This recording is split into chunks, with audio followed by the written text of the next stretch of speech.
एक होगी, दो होगी, तीन होगी, वो आइंदा दिनों में सारी चीजें आपके सामने आएंगी। ये है कि हमारा अल्ताफ भाई लंदन में ही रहेगा। यहाँ का मुस्तकबिल जो आप देख रहे हो, एमक्यूएम जड़ों में बढ़ जाएगी। फारूक सत्तार भाई की कैपेसिटी और कैपेबिलिटी ये नहीं है कि वो अपने आप को डिस्कनेक्ट करें लंदन से और अल्ताफ से। हमने काम जो शुरू किया है वो इसी पॉलिसी पर के टेंशन लेने का नहीं बल्कि टेंशन लेने का है। प्रेस कॉन्फ्रेंस इंशाल्लाह ताला बड़ी एंटरटेनिंग होगी। अस्सलामुअलैकुम। प्रोग्राम में आपको खुशामदीद कहते हैं। किसी हद तक ये बात दुरुस्त है कि सिंध की दूसरी बड़ी जमात एमक्यूएम की पिछले एक हफ्ते में जो खबरें आती रही हैं उसके बाद पानामा लीक्स और इससे जुड़ा एहतजाज किसी हद तक मान पड़ गया है। पाकिस्तान तहरीक इंसाफ आज सुप्रीम कोर्ट से रुजू कर चुकी है और वही सुप्रीम कोर्ट जहां पर जमात इस्लामी पहले ही पिटीशन फाइल कर चुकी है पानामा लीक्स की तहकीकात के हवाले से भी, और इसके साथ पाकिस्तान तहरीक इंसाफ को इलेक्शन कमीशन से भी 7 सितंबर तक उम्मीदें वाबस्ता हैं कि शायद इलेक्शन कमीशन न सिर्फ ये कि वजीर आजम को नाअहल करार देगा बल्कि सुप्रीम कोर्ट से भी कोई खुशी की नवीद पाकिस्तान तहरीक इंसाफ और जमात इस्लामी जैसी अपोजिशन जमातों को सुनाई दे सकती है। लेकिन सिंध में जो सियासी तब्दीलियां आ रही हैं वहां से ये कहना भी हक़-ब-जानिब होगा कि मुस्लिम लीग नून को न सिर्फ सियासी फायदा हो रहा है बल्कि पानामा लीक्स की जो पूरी कैंपेन थी वो किसी हद तक अब बहुत पीछे जा चुकी है और सिंध और उससे जुड़ी मुत्तहिदा कौमी मूवमेंट इस वक्त लाइमलाइट में हमें नजर आती है। एमक्यूएम के ऊपर जो प्रेशर इस वक्त क्रिएट हो रहा है किस हद तक वो दुरुस्त है या फिर नहीं, आज हम इस पर जरूर बात करेंगे। लेकिन एमक्यूएम ने पिछले चंद रोज के दौरान बहुत ही मेजर स्टेप्स लिए हैं। पहले उन्होंने मुत्तहिदा के कायद अल्ताफ हुसैन साहब से लाताल्लुकी का इजहार किया। उसके बाद उन्होंने कहा कि इनको न सिर्फ ये कि उनसे अलहदगी की जाती है बल्कि शायद तलाक का लफ्ज तो फारूक सत्तार साहब ने पिछले चंद रोज में इस्तेमाल भी किया। और इसके अलावा अब तकरीबन अल्ताफ हुसैन साहब जो कि मुत्तहिदा के किसी वक्त कायद होते थे वो अब पार्टी से तकरीबन निकाले जा चुके हैं। लेकिन वही मुत्तहिदा कौमी मूवमेंट जो कि अल्ताफ भाई कह के अल्ताफ हुसैन साहब को मुखातिब करती थी वो अब अल्ताफ साहब तक का सफर तय कर चुकी है।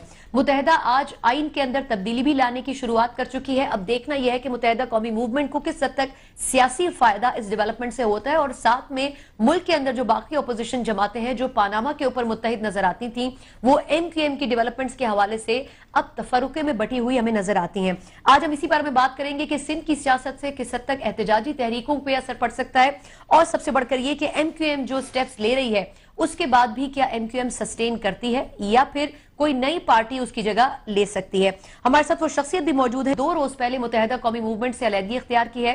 हम मेहमानों का भी साथ में तारुफ करवाना चाहेंगे। पहले तो आसिफ हसनैन साहब हमारे साथ मौजूद हैं जो 2 रोज पहले तक मुत्तहिदा कौमी मूवमेंट का हिस्सा थे लेकिन अब पाक सरजमीन पार्टी को रिप्रेजेंट करते हैं। आसिफ साहब बहुत शुक्रिया आपका प्रोग्राम में आने के लिए। मेरे साथ डॉक्टर रमेश कुमार साहब मौजूद हैं, मुस्लिम लीग नून के सीनियर रहनुमा भी हैं। डॉक्टर साहब आपका भी बहुत शुक्रिया। पाकिस्तान तहरीक इंसाफ के सीनियर रहनुमा खुरम शेर जमान साहब हमारे साथ मौजूद हैं और defence analyst brigadier retire Haris Nawaz साहब कराची से हमें ज्वाइन कर चुके हैं। आप सबका बहुत शुक्रिया। आसिफ साहब शुरुआत आपसे करना चाहूंगी। मैं ये क्वेश्चन नहीं करूंगी कि आपने एमक्यूएम को छोड़ा क्यों, मैं आपसे ये क्वेश्चन करूंगी कि 2 रोज के अंदर जो तब्दीली आपकी सोच में आई है आपको लगता है कि इस वक्त फारूक सत्तार साहब जो स्टेप्स ले रहे हैं आइन में तब्दीली के, अल्ताफ हुसैन साहब से लाताल्लुकी के, वो एक्चुअली बेस्ड करते हैं किसी रियलिटी पे या वो सिर्फ एक ड्रामा कहे जा सकते हैं? बिस्मिल्लाहिर्रहमानिर्रहीम। सना, पहली चीज़ तो ये है कि जो आपका सवाल है कि जो इस हवाले से कि फारूक सत्तार इस चीज़ को कर सकते या नहीं कर सकते, ये तो आपके भी इल्म है कि एमक्यूएम में 2 सेटअप थे। एक ऑर्गेनाइजेशनल जो सेटअप था एमक्यूएम का वो अलहदा था और जो पॉलिटिकल सेटअप था वो अलहदा था। फारूक सत्तार भाई ने एज ए पॉलिटिकल सेटअप में ज़रूर काम किया है लेकिन ऑर्गेनाइजेशनल जो सेटअप है वो हमेशा लंदन से चलता रहा जब ये कई सालों से ये मामला थे और ख़ासतौर पे 2013 के ऑपरेशन से। इससे पहले भी जो चीज़ें होती रही ग्रास रूट पर यूनिट और सेक्टर की सतह पर ये सारी चीज़ें रही और यही वजह थी कि इतने अरसे में फारूक भाई, आपको भी याद है कि स्टार्ट से लेकर मेयर बनने से लेकर आज तक का सफ़र में वो हमेशा मरकजी सेंट्रल कमेटी में रहे हैं, राब्ता कमेटी में रहे हैं, लेकिन कभी भी वो लंदन के मामलात और अहकामात पर वो अपनी आवाज़ नहीं उठा सके। उन्होंने कई दफ़ा जो है वो बातें सुनी हैं लेकिन वो आवाज़ नहीं उठा सके। आज भी जो सूरत हाल हमारे आपके सामने है वो यही है कि एक क्लियर सी लाइन ड्रॉ हो चुकी है उस 22 अगस्त के वाक़े के बाद और वो लाइन ये है कि जी अब पाकिस्तान में रहने वाले लोग जो है वो सियासत करें और क्लियर ये कहते हैं कि जी आज से हमारा अल्ताफ हुसैन से कोई ताल्लुक नहीं है, लंदन से कोई ताल्लुक नहीं है। लेकिन नहीं, प्रैक्टिकली ऐसा हुआ है आसिफ साहब? प्रैक्टिकली ऐसा हुआ या नहीं हुआ? ये जो लाइन ड्रॉ की गई है, फारूक सत्तार साहब जो कुछ कह रहे हैं, एक्चुअली ऐसा हुआ क्योंकि अब 2 रोज पहले तक आप पार्टी में थे। क्या प्रिटेंड करने का कहा गया था लीडरशिप की तरफ से, या वाकई जो कहा जा रहा था वो रियलिटी थी? पहले दिन की आप मिसाल ले लें कि जिस वक्त 22 अगस्त के बाद प्रेस कॉन्फ्रेंस पहली थी 23 अगस्त को, तो 23 अगस्त की प्रेस कॉन्फ्रेंस में उनको अपने घर से प्रेस कॉन्फ्रेंस के लिए आना था और वहां पर मौजूद एमपी एमएनए से बातचीत करके प्रेस कॉन्फ्रेंस करनी थी। मगर आपने देखा कि वो वहां से होटल गए और होटल में किससे बातचीत हुई और क्या नहीं हुआ। नहीं, आपने कहा था कि उन्होंने वीडियो कॉल के ऊपर उन्होंने किसी से बात की थी, आपका स्टेटमेंट है रिकॉर्ड पे।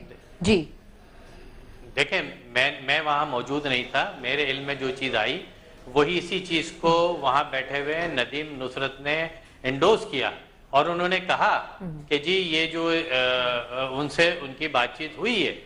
और जाहिर सी बात है अगर ऐसा नहीं होता तो वो प्रेस क्लब आते और अपने लोगों से मुशावरत करते।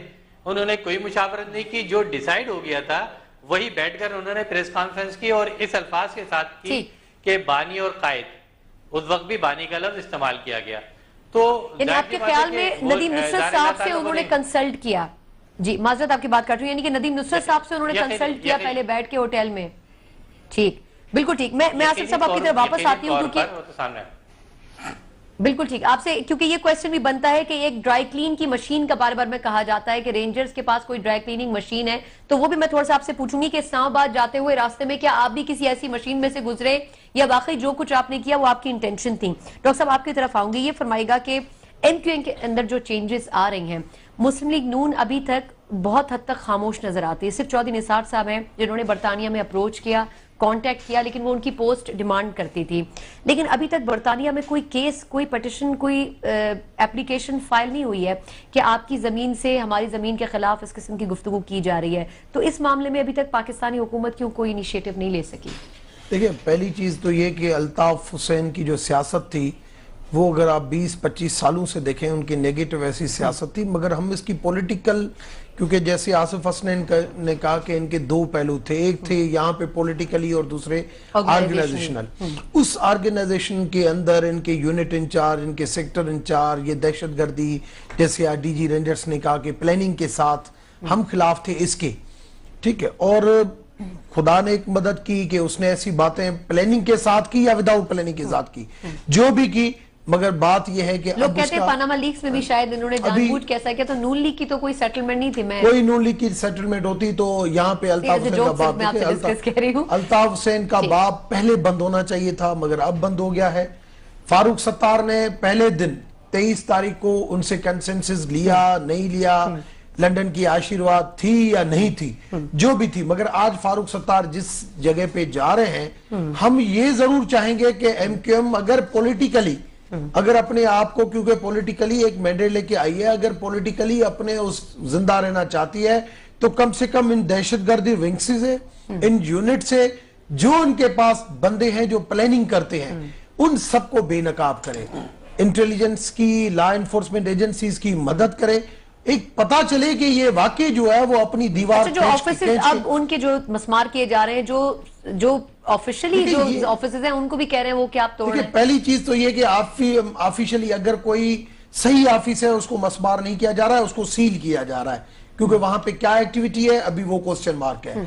मगर जो गलत जगह पे बनी है ये पहले तोड़नी चाहिए थी, मगर पहले सिंध गवर्नमेंट उसके ऊपर एक्शन लेने के लिए तैयार नहीं थी, मगर अभी तैयार है। अभी सिंध गवर्नमेंट जो निसार साहब गए थे उसके बाद सिंध गवर्नमेंट ने कहा कि हम इसके, देखो आप जब भी प्राइम मिनिस्टर की वहां पे मीटिंग हुई है, ये चाइना कटिंग, ये ऑफिसों की बात, हर मर्तबा गवर्नमेंट की तरफ से कभी वैसे आपने कोई स्टेटमेंट अभी तक देखा है? कामिल अली शाह एक्स सीएम है, वो ये कह चुके हैं कि अल्ताफ हुसैन साहब के खिलाफ कार्रवाई होनी चाहिए, लेकिन सीएम ने उस हद तक, उस लेवल, उस इंटेंसिटी का स्टेटमेंट नहीं दिया है। देखिए, सीएम मैं समझता हूं वो अभी बेहतर कर रहा है। आज जो करना चाहिए, उनकी ऑफिसेस जो गलत जगह पे उनको मिटाना, वहां पे जो उनको करना चाहिए वो कर रहे हैं, और जो लॉ एनफोर्समेंट एजेंसीज को तावन चाहिए, क्योंकि जिस प्लानिंग के साथ ये किया, जो डीजी रेंजर्स ने बताया, अगर हमारी लॉ एनफोर्समेंट एजेंसीज उसको टेक्निकली डील नहीं करते तो यही इल्जाम हमारे ऊपर लगता है कि हमारे लोगों को मार दिया। तो मैं समझता हूं बेहतर अभी सिंध गवर्नमेंट जा रही है तो हम उसके ऊपर ज्यादा क्रिटिसाइज नहीं, हमें आज जो माहौल है गवर्नमेंट पर भी छोड़ दें, ये भी एक एलिमेंट है। ये भी नहीं है, सिंध गवर्नमेंट के ऊपर ऐसे अगर छोड़ देंगे, फेडरल गवर्नमेंट की इन्वॉल्वमेंट नहीं रखेंगे तो फिर वही 2012-13 के हालात आ जाएंगे। दूसरी आपने बात की, आगे चल के मैं आपसे एक पॉइंट की वजाहत चाहूंगी कि पार्टी के ऊपर पाबंदी की जब बात आती है तो निसार साहब हालांकि ये विफाक का हक है और उसके पास ये पावर है, लेकिन वो सिंध गवर्नमेंट पे डाल देते हैं। हमने एक कमेटी बनाई है, हम लीगली इस चीज को देख रहे हैं। वैसे हम फेवर में नहीं है कि पॉलिटिकली एमक्यूएम के ऊपर कोई पाबंदी लगी। ये जो मीडिया के ऊपर जो तहरीक इंसाफ जो इस तरीके से कभी चीफ ऑफ आर्मी स्टाफ को लेटर लिखना, ये लिखना, मैं समझता हूं वो सिर्फ मीडिया की खूबसूरती के लिए लिख रहे हैं, अपनी एक पॉइंट स्कोरिंग के लिए लिख रहे हैं। वैसे अमेरिका भी हमें यही डिक्टेशन दे रहा है कि पॉलिटिकल सरगर्मियों के ऊपर पाबंदी नहीं होनी चाहिए एमक्यूएम की। हो सकता है कि वो एडवाइस भी हम सुनाई दे रही हो हमें और नहीं सुनाई नहीं। आप पॉलिटिकल देखें, एक मैंडेट लेके अगर कोई बंदा आता है वहां पे, हाँ अगर इन लोगों में भी अगर कोई कल्प्रिट्स हैं, हमारी जब लॉ एनफोर्समेंट एजेंसीज काम कर रही है, हमारी इंटेलिजेंस को जिसका पता है तो उसको बिल्कुल कार्रवाई होनी चाहिए, बिल्कुल गिरफ्तार करें। मगर गिरफ्तार करके अगर दूसरे दिन आता है तो फिर क्वेश्चन मार्क हो जाता है। गिरफ्तार होते हैं तो फिर उस पर इतना तशद्दुद भी होता है कि वो फिर उनकी मौत भी वाकया हो जाती है। ये भी एक क्वेश्चन मार्क है कि गिरफ्तार होने के बाद कार्रवाई किस तरह होती है। खुर्रम शेर जमान साहब एक लेटर लिखा है अली जैदी साहब ने, पाकिस्तान तहरीक इंसाफ के रहनुमा, लेकिन एक तो पहला सवाल ये कि आर्मी चीफ को ही उन्होंने खत क्यों लिखा? हमारे जो हुकाम बाला हैं या जिनके अंडर खुद आर्मी चीफ भी आते होंगे उनको खत क्यों नहीं लिखा? फिर उसमें कुछ क्वेश्चंस किए गए हैं, वो जरा क्वेश्चंस मैं चाहूंगी कि आप थोड़ी उसकी वजाहत कर दें। जी खुर्रम साहब।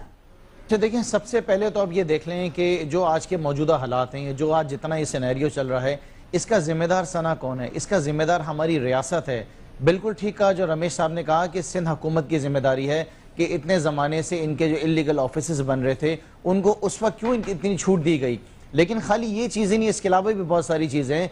जिस तरीके से अल्ताफ हुसैन ने दिल्ली के अंदर पाकिस्तान की क्रिएशन के खिलाफ बात की, जिस तरीके से कायद आज़म के मज़ार के ऊपर पाकिस्तान का झंडा जलाया गया, जिस तरीके से व्हाइट हाउस के बाहर जो है प्रोटेस्ट किए गए, और उसके अलावा मैं आपको बताऊं कि नवाज शरीफ साहब ने जो एक APC कॉल की थी 12 मई के बाद, उसमें यह डिसाइड किया गया था कि कोई भी जमात जो है वो MQM के साथ राब्ता नहीं करेगी।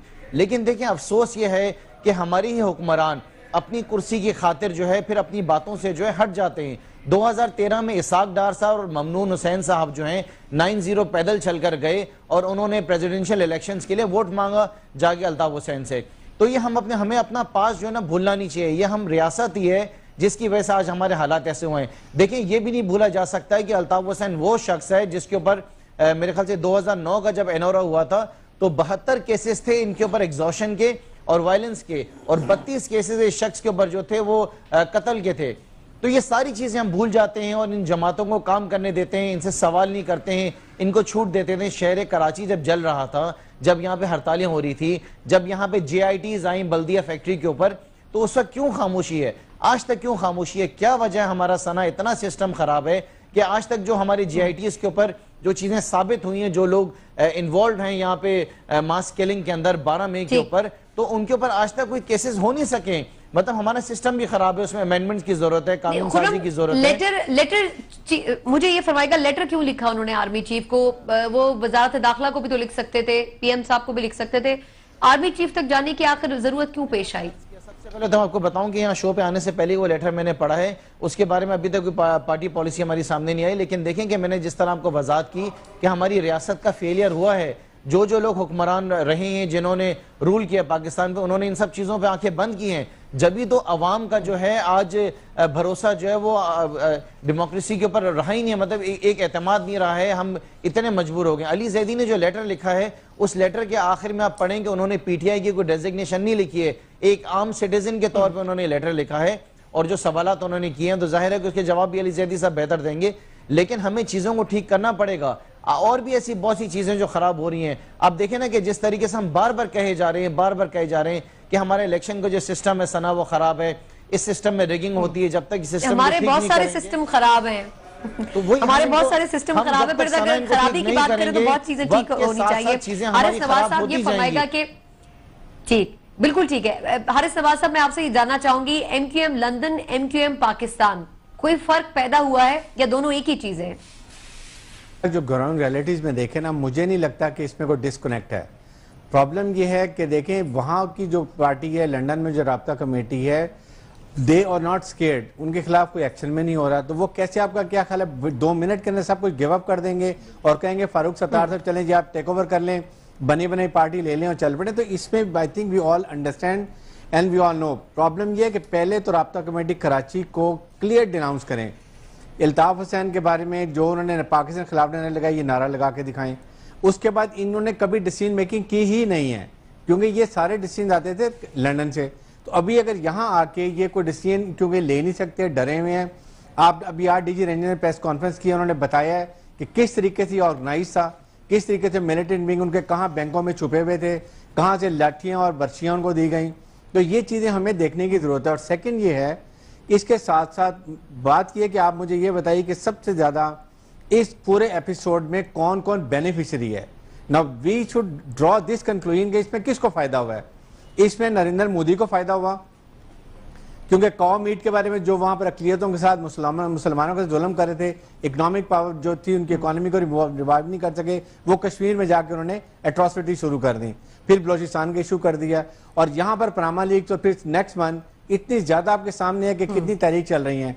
तहरीक एहतसाब है, तहरीक कसास है, फिर शेख रशीद साहब चला रहे हैं, फिर जमात इस्लामी कर रही है, और उसके बाद कश्मीर का जो एक बहुत बड़ा शोर मचना चाहिए था जो चल रहा था, बेसिक कॉज से हम हट गए। तो दीज आर द इश्यूज। मैं आपसे इसका जवाब लूंगी, बेसिक कॉज से हम हट गए, आप ये कहना चाह रहे हैं?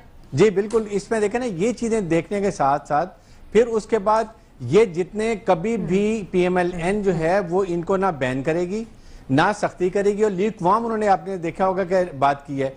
वजह यह है कि अगर ये जो इनके 25 MNAs हैं, 52 MPs हैं, अगर आज बैन होती है, ये सारे खत्म हो जाते हैं, तो कौन आएगा कराची को टेक ओवर करेगा? नहीं, लेकिन हारिस साहब ऐसा पॉसिबल है कि इतनी डेवलपमेंट अगर इतना कुछ फेवर MQM इंडिया को दे रही है या मोदी साहब की पॉलिसीज को दे रही है, तो क्या उसके लिए वो अपने लीडर को स्टेक पे लगा देंगे?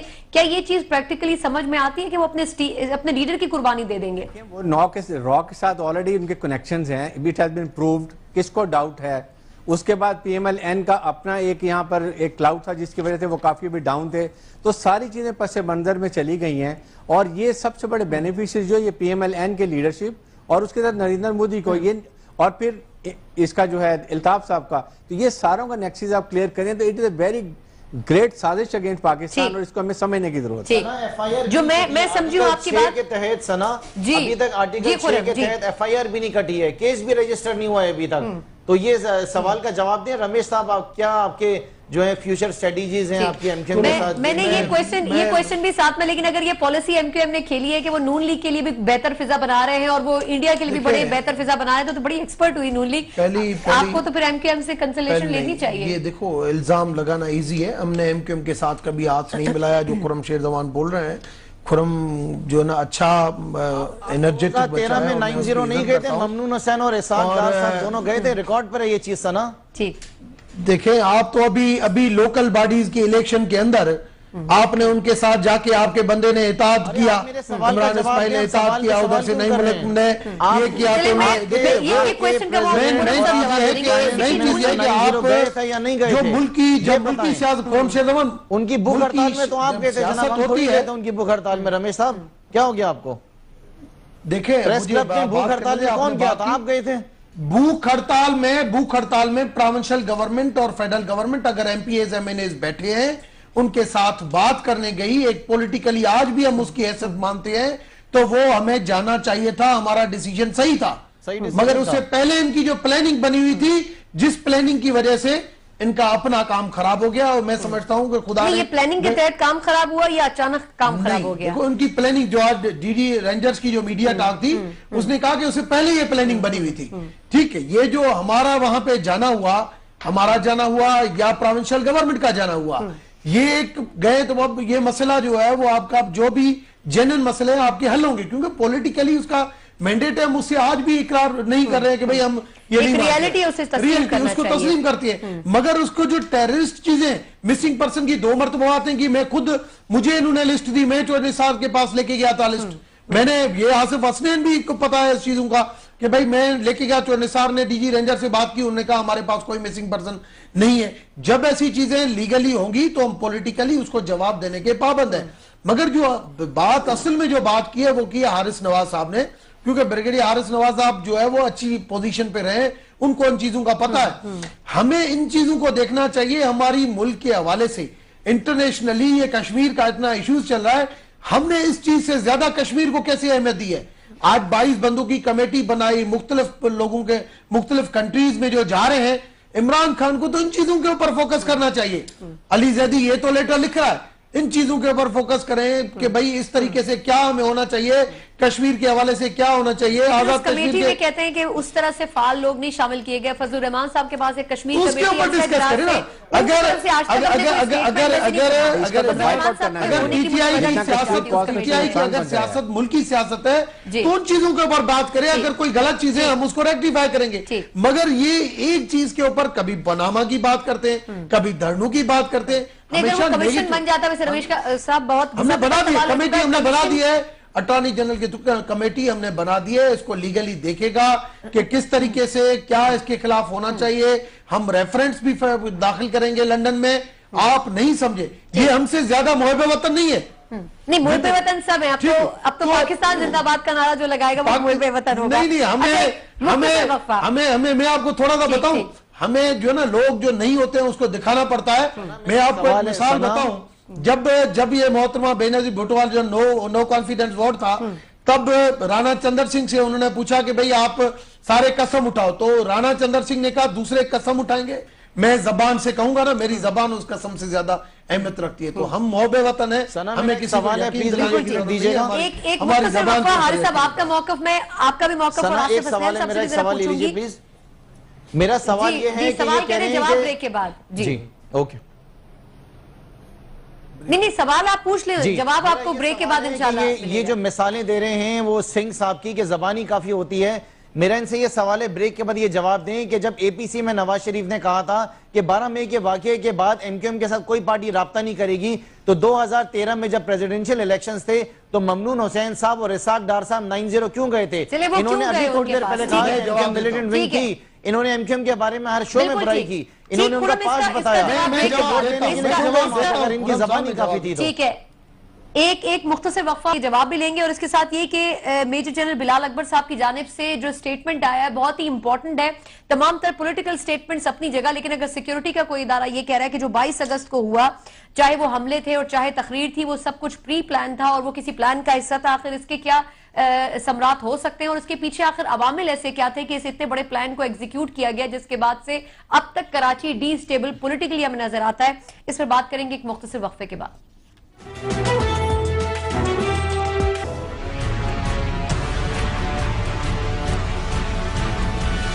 इंशाल्लाह तहरीक इंसाफ पूरी ताकत से यहाँ लाहौर आएगी 3 बार। ये ऐलान कर दिया कि सितंबर में हम जलसे करने जा रहे हैं सारे पाकिस्तान में। 3 सितंबर को किसास और सालमियत पाकिस्तान मार्च रावलपिंडी में होगा, या आर हो या पार। जो पाकिस्तान के हालात हैं, इन्हीं 60 दिनों में दोनों में से एक शरीफ जाएगा। ब्रेक के बाद एक बार फिर खुशामदीद कहते हैं। मैं आसिफ साहब आपसे शुरू करना चाहूंगी, ये फरमाएगा कि मेजर जनरल बिलाल अकबर साहब की तरफ से स्टेटमेंट आया है कि 22 अगस्त को जो कुछ हुआ, हमले और तकरीर, ये सब प्लान के तहत किया गया। तो अब एमक्यूएम के बारे में भी उनकी जो जेनरिक राय है वो क्या होगी कि अब जो एमक्यूएम स्टेप्स ले रही है, आइन में तब्दीली, लाताल्लुकी, उसके बाद अलहदगी, ये सब भी वो प्लान का हिस्सा समझ रहे हैं या फिर नहीं? और ये इस तरह के स्टेटमेंट से क्या मतलब अखज़ किया जा सकता है? देखिए, मैं एक बात फिर कहूं कि वहां बैठे हुए लोग, फारूक भाई समेत एमपीए, एमएनए, दीगर लोग अच्छे लोग हैं, बड़ी तादाद में वहाँ अच्छे लोगों की है जो एक अरसे से वहाँ रहकर परेशान थे, उनकी रिजर्वेशन थी। और अगर इस किस्म की सूरत हाल में अगर वो चीज़ों को डिसऑन करते हैं और आगे लेकर बढ़ते हैं, मिलिटेंसी को फारिग करते हैं, और उन लोगों से जिस तरह भी डीजी रेंजर ने अपनी बातचीत में कहा कि ये सारी चीज़ें जो हमले किए गए वो प्लान थे, उनको जो है वो ट्रेस करके उन तमाम एलिमेंट्स को ख़त्म करते हैं, तो मैं समझता हूँ कि ये कोई गलत बात नहीं है, अच्छी बात है। लेकिन इन सारी चीज़ों में वक्त लगेगा और फिर ये प्रैक्टिकली इनकी बताएगा प्रैक्टिकल कि भाई वो इस सारी चीज़ों में कैसे कामयाब होते हैं, इसलिए कि जो ऑर्गेनाइजेशनल सेटअप है वो इतना मजबूत है लंदन से कि वो सारी चीज़ें इतने कम टाइम में इतनी आसानी से नहीं हो सकती। और खुदा ना खास्ता, अल्लाह ना करे, इस सारी चीजों में वो एलिमेंट जो 92 के ऑपरेशन के बाद भी, 96 के बाद भी और 98 के बाद भी मजबूत शक्ल में रहा और निकल कर आया, तो ऐसा ना हो कि खुदा न खास्ता इन लोगों को कोई नुकसान ना पहुंचे और इनको शंड ना कर दें वो। तो जाहिर सी बात है कि मैं फिर ये कहूंगा कि अगर वो स्टेप लेते हैं, उनकी नीयत पर शुबा नहीं है तो अच्छी बात है, लेकिन अगर खुदा न खास्ता इन लोगों को भी वो कामयाब नहीं होने देते, वो एलिमेंट जो कि वहां पर लंदन में बैठा है, जो कि अभी बाकी है, उसने सेक्रेटेरिएट बंद नहीं किया है, वो अल्ताफ हुसैन से अलहदा नहीं हुआ है, वो राब्ते में है। और इस प्रोग्राम के बाद जो यहाँ पर हुआ है 22 को, उसके बाद भी उसने खिताबात करवाए, उसने 22 को भी खिताबात करवाए, उसने 23 तारीख को भी खिताबात कराए, साउथ में भी कराए, अमेरिका में भी कराए। तो फिर इन सारी अमेरिका का खिताब तो बहुत ही कंट्रोवर्शियल था। आसिफ साहब ये बताएगा कि वैसे ये मुझे बताएं कि जो बिलाल अकबर साहब कह रहे हैं, आप उस 22 अगस्त को आप एमकेएम का हिस्सा थे, क्या वाकई ये प्री प्लान था? आपकी अपनी क्या राय इस पे? देखें, मैं 22 को भी मौजूद नहीं था, मैं 21 को भी वहां मौजूद नहीं था, लेकिन जो चीजें सामने आ रही हैं वो उस स्पीच में एक जुमला आखिर में जो था कि क्या वो लोग मौजूद हैं बाहर, ये जुमला था अल्ताफ हुसैन साहब का कि जब उन्होंने आखिर में कहा कि उठो चलो और जाकर हमला करो, तो उन्होंने कहा कि ये बताओ मुझे कि वो लोग बाहर मौजूद हैं। तो वो लोग बाहर कौन से लोग थे? वही लोग तो थे कि जिन्होंने वो सारा प्लान किया था। तो आज जो डीजी रेंजर कह रहे हैं, यकीनी तौर पर उन्होंने वो सारे एलिमेंट्स को, कल्पेट्स को उन्होंने जो है वो ट्रेस किया, उनको पकड़ा है और वो चीजें अब जो है वो अच्छा, सामने आप पे कोई प्रेशर था? आसिफ साहब, आप पे कोई प्रेशर था? बिल्कुल ठीक है, आप पे कोई प्रेशर? आसिफ हुसैन साहब, आप कह रहे हैं कि मैं दोनों दिन मौजूद नहीं, ये पॉलिटिकल बंदा है। मुझे ये बताएं कि ये जो प्लानिंग बनी, इस प्लानिंग में जो पॉलिटिकली बंदे हैं जो इस वक्त जो आगे बैठे हुए हैं, वो कह रहे हैं ये प्लानिंग के तहत हुआ। मगर उन पॉलिटिकल जो बंदे हैं उनको पता था या नहीं था? फारूक सत्तार भाई को इन चीजों का पता था या नहीं था? आसिफ भाई, फिर ये समझा जाए कि जो लोग उस दिन मौजूद थे उनको ये सब पता था। जी जी, देखें जी, मैं फिर ये कहता हूँ, फारूक भाई समेत कई ऐसे लोग हैं जो अच्छे लोग हैं, मुझे नहीं अंदाजा कि वो इस मामलात में होगा, लेकिन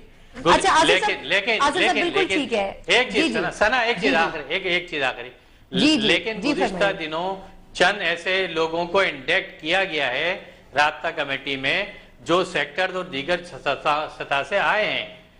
हो सकता है कि उनमें कोई ऐसे लोग हों जो इस प्लानिंग का हिस्सा हों, इसके बारे में मैं कह नहीं सकता, लेकिन फारूक भाई के बारे में मैं बिल्कुल कह सकता हूं कि वो ऐसा। लेकिन बिलाल साहब के स्टेटमेंट पे फिर आप डाउटफुल हैं अभी?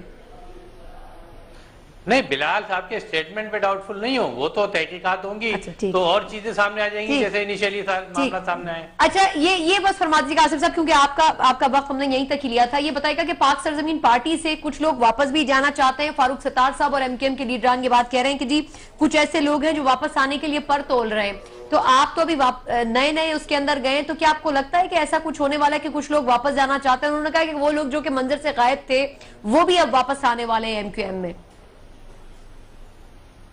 देखें, ये तो आने वाला वक्त बताएगा, लेकिन मैं इतना जरूर कहूंगा कि कम से कम खुदारा अब ये फ्रीडम होना चाहिए लोगों को, कोई आए कोई जाए उसकी आजादी होनी चाहिए। ये ना हो कि आप किसी को रोके कि भाई वो कहीं जा नहीं सकता। अब कम से कम कराची की इस पॉलिटिक्स को तब्दील होना चाहिए। वो एमक्यूएम के साथ हो, वो एएनपी के साथ हो, वो पीटीआई किसी भी जमात के साथ हो, इस पॉलिटिक्स की डायरेक्शन अब तब्दील होनी चाहिए। और कोई जहां जाना चाहे उसको कहा जाए भाई आप आने का रास्ता भी है और जाने का भी है, आपका दिल चाहे तो आए, आपका दिल चाहे तो किसी और पार्टी में जाए और आपका दिल चाहे तो किसी और घर में चले जाए। साथ हुआ बिल्कुल ठीक है, एक नई जमात बनी काफ लीग, फिर जब मियां साहब वापस आए जीते, उसके बाद कई वो पुराने लोग जो कि काफ लीग या दीगर जमातों के थे वापस शामिल हो गए। ये पॉलिटिकल पार्टीज बाकी पूरे पाकिस्तान में ये उसका हिस्सा है, लेकिन एमक्यूएम में जब ये होता था तो कहते थे ये तो बहुत ही मुश्किल काम है। मैं इस चीज को इनको एंडोर्स करूंगा और कि फ्रीडम जरूर होना चाहिए।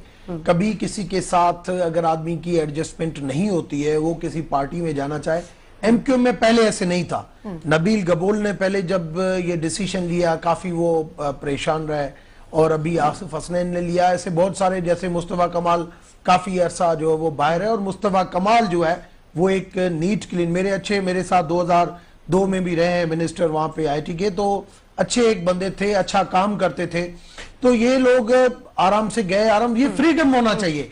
तो इस फ्रीडम के लिए जो पॉलिटिकल बंदे हैं इस वक्त एमक्यूएम के अंदर, उनको अपने स्टैंड के साथ खड़ा होना जाया नहीं करना चाहिए। उनको जाया भी नहीं, मगर उनको अपने जो भी इनका कायद था, जो भी था, अब उनको जो ना जैसे डिसऑन किया है, अब उनकी जो हरकतें जो मुल्क के खिलाफ नेगेटिव थी, जो एजेंसी जो राह से अगर मिली हुई थी, जो दूसरों की एजेंडा के ऊपर चलता था या दहशतगर्द विंगें थी, कम से कम उन चीजों के ऊपर लॉ एनफोर्समेंट एजेंसीज के साथ तावन करना चाहिए।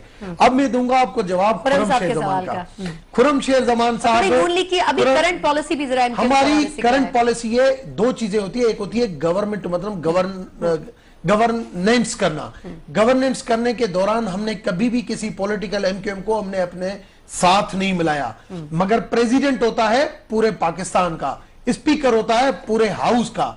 अगर उसने और ममनून हुसैन साहब ने खुद ने कहा कि मेरे अपने पर्सनल लिंक है, मैं उधर जाना चाहता हूं अपनी कैपेसिटी में, नून लीग की भी नहीं, अपनी कैपेसिटी में जाता हूं, मगर अगर नून लीग की भी कैपेसिटी में जाता, एज ए प्रेसिडेंट जाता, वो एक पॉलिटिकल मैंडेट बैठ के लेके आए थे, तो वो गलत नहीं था। मगर अगर किसी इदारे को रन करने के लिए आप वहां पे उसके साथ इताअत करते हैं, जैसे अभी इन्होंने किया लोकल बॉडीज में अपनी नायब नाज़मीन को बचाने के लिए, कभी आप उसके खिलाफ जाते हैं, कभी आप उसके, अगर 6 जमातों का इताअत हुआ अभी, तो उन्होंने नून लीग के साथ भी इताअत किया।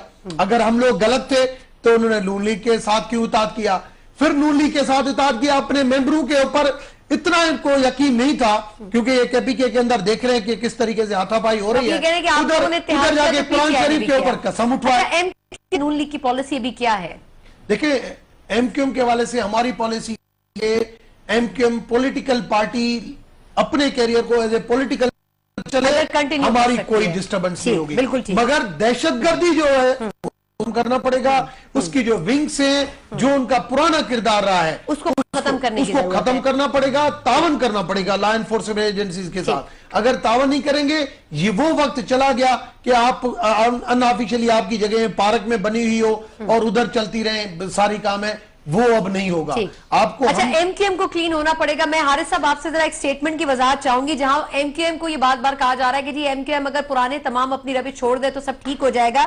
एतजाज एहसन साहब रेंजर्स के बारे में भी एक स्टेटमेंट देते हैं और कहते हैं कि कराची में रेंजर्स इख्तियारात से तजावुज कर रही है और ये तासुर उभर रहा है कि जो रेंजर्स के पास जाता है वो ड्राई क्लीन होकर वापस आता है। तो रेंजर्स की परफॉर्मेंस के ऊपर कितने क्वेश्चन मार्क उठते हैं इस स्टेटमेंट से? इस पे तो मेरे ख्याल में पूरे कराची को बड़ा क्लियर पता है कि रेंजर्स क्या परफॉर्म कर रही है, कैसे उन्होंने लॉ एंड ऑर्डर को कंट्रोल किया है, किस तरीके से मिलिट्री विंग्स को उन्होंने एलिमिनेट किया है कि, और उसके बाद उनकी अपनी प्रॉब्लम है कि पुलिस साथ कोऑपरेट नहीं करती, नेचुरली फिर केस वीक बनाए जाते हैं जिससे बाद में बेल हो जाती हैं और फिर वो निकल जाते हैं। तो अदरवाइज ओवरऑल देखें तो मेरे ख्याल में rangers have done an excellent job. और अभी भी जो इन्होंने ये एक हफ्ते से काम किया और जो भी आज स्टेटमेंट दी है, आप ये देखेंगे उन्होंने कितने क्लैरिफाई चीज़ें की हैं कि कैसे ये प्लान था, कौन कौन इन्वॉल्व था, कैसे उन्होंने इन्फॉर्मेशन ली है और आइंदा का लाएमल किया है। ये चीज़ों को हमें बड़ा क्लियर रखना चाहिए। यस, क्योंकि इतराज़ पार्टी से हैं, पीपल्स पार्टी के पीछे लोगों को पकड़ रकड़ में करप्शन में किया गया, तो होते हैं जिसकी पार्टी बात करती है। लेकिन इशू ये है कि इस वक्त हमें बड़ा क्लियर डिसाइड कर लेना चाहिए कि एमक्यूएम ने क्या करना है, फारूक सत्तार साहब ने कैसे पार्टी चलानी है, क्योंकि ये मैंडेट जो है ये इनको मिला है वो अल्ताफ हुसैन साहब को मिला है, उनकी पार्टी को उनके नजरिए के मुताबिक लोगों ने वोट दिया, तो इसलिए ये उनका जो इफेक्ट है वो कभी खत्म नहीं होगा जब तक के लिए आप एमक्यूएम को नई पार्टी बनाएं, नई रजिस्टर्ड कराएं, उसको लेकर आएं और फिर नया इलेक्शन हो। लेकिन ये पीएमएलएन को सूट नहीं करेगा, इसलिए कि अगर 52 एमपीएस हैं सिंध में, 25 एमएनएस हैं, अगर ये दोबारा इलेक्शन होते हैं तो ये वोट किसको मिलेंगे? क्या पीटीआई को फायदा होगा, फंक्शनल लीग को होगा या पीपल्स पार्टी को होगा? और ये पीएमएलएन अफोर्ड नहीं कर सकती। तो दीज आर द फैक्टर्स के पीएमएलएन क्यों खामोश है, क्यों उनके इंफॉर्मेशन मिनिस्टर जो है वो पहले बातें करते हैं, अभी कोई बोल नहीं रहे हैं। तो ये सारी चीजों को हमें इन चीजों को सोचना चाहिए। मैं बस आखिरी चंद मिनट रह गए, आसिफ साहब आपसे लास्ट क्वेश्चन सिर्फ करना चाहूंगी, वो ये कि पीटीआई की डिमांड है, मैं खुर्रम से भी इस पे मौका उनका लूंगी। पीटीआई की डिमांड है कि जी एमक्यूएम के तमाम लोग जो कि अल्ताफ हुसैन साहब से लाताल्लुकी कर रहे हैं उनको असेंबलियों से भी मुस्ताफी हो जाना चाहिए और अपने बलबूते पे इलेक्ट होना चाहिए, क्योंकि जो वोट बैंक है वो अल्ताफ हुसैन साहब का था। आप इससे एग्री करते हैं कि ऐसा करना चाहिए एमक्यूएम को? मैं अपनी ज़ात के लिए तो मैंने यही डिमांड की थी और मैंने इसको किया भी है प्रैक्टिकली। बाकी जहाँ तक दीगर लोगों का ताल्लुक है, डिमांड करें, उनको खुद सोचना चाहिए कि वो जो मैंडेट था वो किसका था और उस मैंडेट पर उनको क्या फैसला करना है, ये लोगों को सोचना चाहिए। लेकिन सना मैं एक चीज़ ज़रूर कहूँगा कि खुदारा अभी भी चीज़ों को पॉलिटिकली देखा जाए, ये पूरी कम्युनिटी को जो लोग हैं जो वोट देते रहे वो गलत नहीं थे, वोट देने वाले लोग गलत नहीं थे। इस पूरी कम्युनिटी को जो है वो गलत निगाह से ना देखा जाए। जो सिंध के शहरी इलाके के लोग हैं जिन्होंने वोट दिया था एमक्यूएम को, वो गलत लोग नहीं थे।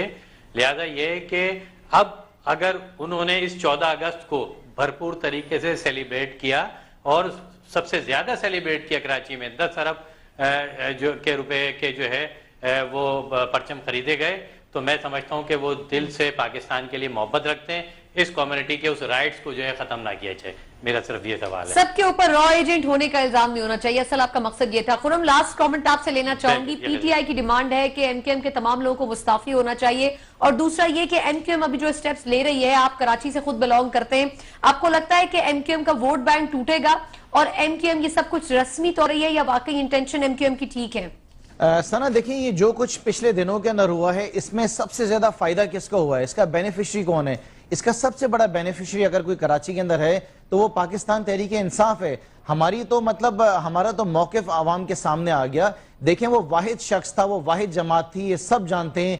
आप भी मानेंगे, इमरान खान पाकिस्तान तहरीक इंसाफ का चेयरमैन, जिसने इस खिलाफ, इस शहर के अंदर कत्लो गारत के खिलाफ, ऐसे बयानात के खिलाफ ने आवाज उठाई और उसने कहा कि ये गलत हो रहा है, इस शख्स का मुंह बंद कराया जाए। इमरान खान तो इंग्लैंड तक गया, वहां पे स्कॉटलैंड यार्ड तक गया और वहां जाके भी कंप्लेन की और वहां जाके भी केसेस करे। जिस जमाने में सब कुछ हो रहा था उस वक्त PMLN भी खामोश थी। पाकिस्तान पीपल्स पार्टी ने जो है वो एमक्यूएम को अपने साथ हुकूमत में शामिल किया हुआ था। तो देखिए, हमारी तो बहुत बड़ी कामयाबी है। 2013 में पाकिस्तान तहरीक इंसाफ को 8.5 से 9 लाख वोट मिले थे, ये उसकी भी कामयाबी है। 2018 में पाकिस्तान तहरीक इंसाफ आपके सामने सबसे बड़ी जमात बनकर आएगी। देखिए, एक जमात से निकलकर दूसरी जमात में चले जाना, अपने आप को ड्राइक्लीन करना या ये साबित करना है कि आज हम बिल्कुल जो है एक बेहतर जमात में चले गए, हम साफ सुथरे हो गए, ये पॉसिबल नहीं है। ये कराची के लोग हैं सना, ये पढ़े लिखे लोग हैं, ये उर्दू बोलने वाले लोग हैं, इनको बहुत बड़ा धोखा दिया गया है। इनकी आंखें खुल गई, अब इनकी आंखें पहले भी खुली हुई थी, अब चीजें वैसी नहीं रहने वाली सना जो पहले थी चीजें। देखिए, मैं आपसे आखिरी बात बोलूंगा, मैं फारूक सत्तार साहब को चैलेंज करता हूं कि अगर उनके दिल में इस वक्त पाकिस्तान जिंदाबाद बहुत ही दिल से है तो वो क्यों नहीं जाके अल्ताफ हुसैन के खिलाफ जो है केस रजिस्टर करते हैं, क्यों नहीं अपने आइन को तब्दील करते हैं? और जो हमारी डिमांड है सना, वापस आके बिल्कुल जायज है वो। बिल्कुल ठीक है, बिल्कुल ठीक। रमेश साहब, ये क्वेश्चन तो वैसे आपसे बनता है कि चलिए एमक्यूएम खुद अपने कायद के खिलाफ केस ना करे, लेकिन हुकूमत को तो केस फाइल करना है। हम उसके खिलाफ केस कर रहे हैं, आप परवाह नहीं करें, हमें पता है करेंगे, ऐसा होगा। हमारा मैंडेट, हमारी ही पॉलिसीज होती है। हमारा मैंडेट ये नहीं होता है कि हम सिर्फ बयानों की हद तक, जैसे ये हमेशा इमरान खान तो हमेशा बात करता है, कराची के अंदर अभी इसका मैंडेट होता की वजह से इतनी चीजें तब्दील हुई हैं। आज भी लोकल बॉडीज के इलेक्शन में तो कुछ नहीं करते जनाब। तो ये कहना कि सारा क्रेडिट जाता है, क्या अभी कुछ नजरसानी होने लगी है? चलिए बात कंप्लीट हो। हारिस नवाज साहब का ये कहना कि उसका फायदा इसको होगा उसको होगा, मैं समझता हूं ये उनकी भूल है। मगर हमारी ये पॉलिसी नहीं है कि हम किसी पार्टी को इसके करके और अपनी पार्टी को फायदा पहुंचाए। अगर ये हमारा पॉइंट होता तो हम केपी के गवर्नमेंट भी हम बना लेते, हमारे पास केपीके के मेंबर आने के लिए तैयार थे हमने। लेकिन रियासत की जो रिस्पॉन्सिबिलिटी वो तो फुलफिल कर रही है। बिल्कुल रियासत की रिस्पॉन्सिबिलिटी है कि रियासत के ऊपर अगर आंच है, उसको कोई आंखी मैली आंख से भी देखे तो उसकी आंख निचोड़ देना, वो एक्शन हमारा एक्शन होता है। हमारी सिर्फ मीडिया के ऊपर बातें नहीं होती है। ये एमक्यूएम हमने आके यहाँ पे आके दहशतगर्दी को खत्म किया है। इन 12 सालों में हमसे पहले ये खत्म नहीं हुई है। आज इन 12 सालों में मजबूती इन 2013 से हमने आके इस एमक्यूएम को खत्म किया है कि एमक्यूएम की दहशतगर्दियों को खत्म किया है। आर्टिकल का केस सब कुछ होगा, कानून के अंदर हमने कराची बनाई है, उसका जिम्मेदार कराची वालों को नौकरी नहीं मिलती, कराची में पीने का पानी नहीं है, हमें ग्राउंड लेवल किस तरीके से इसका जिम्मेदार कौन है? बातों की हद तक हमें काम नहीं करना। ये तो पूरा में ना खुरम, ये कोई एक पार्टी तक नहीं है, तो पूरा एक माफिया है जो कि मुख्तलिफ फील्ड्स में कराची की। हारिस साहब, लास्ट रिमार्क्स लेना चाहूंगी। आर्टिकल 6 के लिए कमेटी बना दी गई है, ये कुछ होगा भी या फिर ये मामला दब जाएगा? और सबसे बढ़कर ये कि इस वक्त कराची के अंदर, सिंध के अंदर जो पॉलिटिकल सिचुएशन है, जो बाकी धरने और एहतजाज अपनी जगह चल रहे हैं, किसी हद तक ये खत्म हो जाएंगे या वक्त के साथ इस मामले में दोबारा एक नई जान पड़ेगी? जी हारिस साहब। जी देखें, बेसिकली है कि ये बड़ी एफर्ट चाहिए। और इससे पहले मैं एक बात बताऊं, देखें जो हमारे उर्दू स्पीकिंग भाई हैं, एक तो ये बिल्कुल कॉन्सेप्ट क्लियर कर लेना चाहिए कि 1-2% हर पार्टी में है, otherwise they are as royal L any Punjabi, Sindhi, Balochi, Pathan, Kashmiri, whatever it is, ये क्लियर कर लें। उसके लिए हमें नेचुरली काम करने की जरूरत है। और अभी कराची के लिए ये डिपेंड करता है हुकूमत वक्त, प्रोविंशियल गवर्नमेंट और फेडरल गवर्नमेंट कि किस तरीके से वो एक्शन लेते हैं। अभी तक जो ये एक्शन लिया गया है उससे यही दोबारा लोग इनकरेज होंगे, मिलिटेंट विंग भी इनकरेज होंगे, क्योंकि सही एक्शन नहीं लिया गया। ना उनके खिलाफ कोई चार्जशीट बनाई गई है, ना कोई उनके पर आर्टिकल 6 का लगाया गया है। तो ये चीजें हमें साथ अब इस वक्त करने की जरूरत है। ये हम कराची के अंदर ग्राउंड लेवल पे जनरल बिलाल और आईजी सिंध फुली पावर के साथ फेडरल गवर्नमेंट और प्रोविंशियल गवर्नमेंट दोनों की उसको अभी भी कराची ऑपरेशन के हवाले से मौजूद है और ये बिल्कुल दुरुस्त है कि अगर सही मायनों में किया जाए, नाइंसाफियों को भी खत्म करने का कराची के साथ जितनी करेंगी, जो कि पीसी की शक्ल में पहले कबूल किया गया था। प्रोग्राम का वक्त खत्म होता है, मुझे इजाजत दीजिए।